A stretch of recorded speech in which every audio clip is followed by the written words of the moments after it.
2023 বৰ্ষটোত 44 জন ভাৰত চৰকাৰৰ মন্ত্ৰীয়ে অসম ভ্ৰমণ কৰিছিলে। 44 ইউনিয়ন মিনিষ্টাৰ্ছ ভিজিটেড আসাম।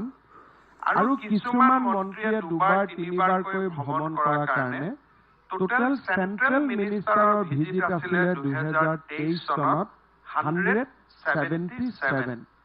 আনপ্ৰেচিডেণ্টেড আছিলে 44 union minister visited Assam in 177 times. সেইটো এটা অসমৰ কাৰণে খুব ইম্পৰ্টেণ্ট আছিলে। আৰু যোৱা বছৰটোত গভৰ্ণমেণ্ট অফ ইণ্ডিয়াৰ ছেক্ৰেটাৰী লেভেল অফিচাৰে অসমক ভিজিট কৰিছিলে 83 টাইমছ। সচিব পৰ্যায়ৰ বিষয়া 83 বাৰ অসম ভ্ৰমণলৈ আহিছিল। আৰু যোৱা বছৰত ভাৰতৰ মহামান্য ৰাষ্ট্ৰপতি অসমলৈ এবাৰ আহিছিলে, উপ ৰাষ্ট্ৰপতি অসমলৈ 3 বাৰ আহিছিলে, প্ৰধানমন্ত্ৰী ডাঙৰীয়া 2 বাৰ আহিছিলে, গৃহমন্ত্ৰী ডাঙৰীয়া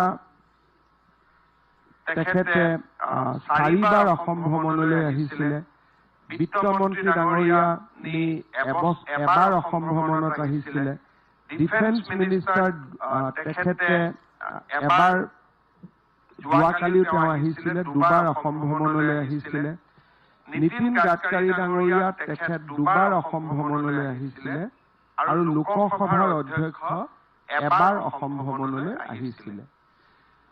আৰু যদি আমি ফৰেন ডেলিগেটছৰ যদি ভিজিট চাওঁ যোৱা 23 চনত অসমলৈ অহা, অবভিয়াছলি প্ৰথমবাৰৰ বাবে ভূটানৰ ৰজাৰ ষ্টেট ভিজিট হৈছিলে অসমত। এইটো অসমৰ ইতিহাসত প্ৰথম ষ্টেট ভিজিট আছিলে এনি হেড অফ দ্য ষ্টেটৰ।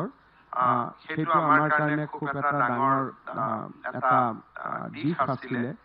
ইয়াৰ উপৰিও যোৱা বছৰটোত 10 জন বিভিন্ন পৰ্যায়ৰ ফৰেন ডিগনিটাৰী অসমলৈ আহিছিল। তাৰ ভিতৰত আমেৰিকাৰ ব্ৰিটিছ হাই কমিছনাৰ, ছিংগাপুৰৰ হাই কমিছনাৰ, ছুইজাৰলেণ্ডৰ হাই কমিছনাৰ, USA কনচুলেট জেনেৰেল। এই ধৰণে যদি চাওঁ আমাৰ 10টা ফৰেন ডিগনিটাৰী ভিজিট অসমত 23 চনত সম্পন্ন হৈছিলে।